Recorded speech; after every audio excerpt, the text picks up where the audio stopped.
রাহুলের মৃত্যু নিয়ে ধোঁয়াশা যেন কিছুতেই কাটছে না। রবিবার শুটিং শেষ করে কলকাতা ফেরার কথা ছিল ভোলে বাবা টিমের, কিন্তু ভয়াবহ দুর্ঘটনা সবকিছু ওলটপালট করে দেয়।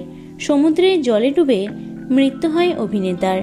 তালসারিতে কেন পারমিশন ছাড়া, প্রোটেকশন ছাড়া শুটিং করা হচ্ছিল, নানা রকম প্রশ্নে উত্তাল টলিপাড়া। প্রযোজনা সংস্থার কথায় অসঙ্গতি লক্ষ্য করা গেছে। লেখিকা লীনা গাঙ্গুলিকেও দায়ী করা হয়েছে।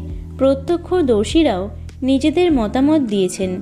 ইতিমধ্যে প্রযোজনা সংস্থার বিরুদ্ধে এফআইআর করেছেন প্রিয়াঙ্কা। আইনি পদক্ষেপ নিয়েছেন আর্টিস্ট ফোরামও। এই বিতর্কের জেরেই মহিলা কমিশনারের আসন পদত্যাগ করেন লীনা গাঙ্গুলি। এদিকে রাহুলের মৃত্যুতে তার সহকর্মীরা কেন চুপ?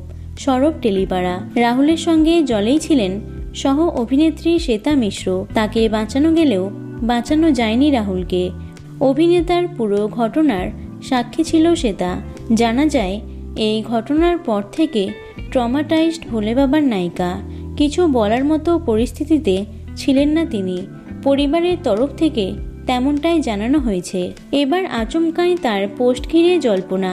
নিজের ফেসবুকে রাহুলের সঙ্গে একটা ছবি শেয়ার করে শ্বেতা লিখেছেন, ভালো থেকো। যদিও এর চেয়ে বেশি একটা শব্দ খরচা করেননি তিনি। আর তার পোস্টের পরেই কমেন্টের বন্যা। সকলেই শ্বেতাকে সত্যিটা বলার জন্য অনুরোধ করেছেন।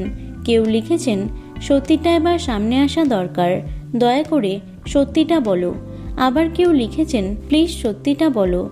মনে রেখো, কেরিয়ারের থেকে অনেক বড় হলো নিজের কাছে সৎ থাকা।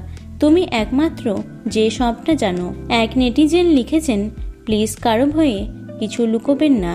সত্যি সামনে এলে অনেকের প্রাণ বাঁচবে আগামীতে। অনুরোধ রইল। যদিও এসব কমেন্টের পরেও নীরব শ্বেতা। দেখা যাক সমস্ত সত্যিটা কবে সামনে আসে। তো বন্ধুরা, ভিডিওটি এটুকুই।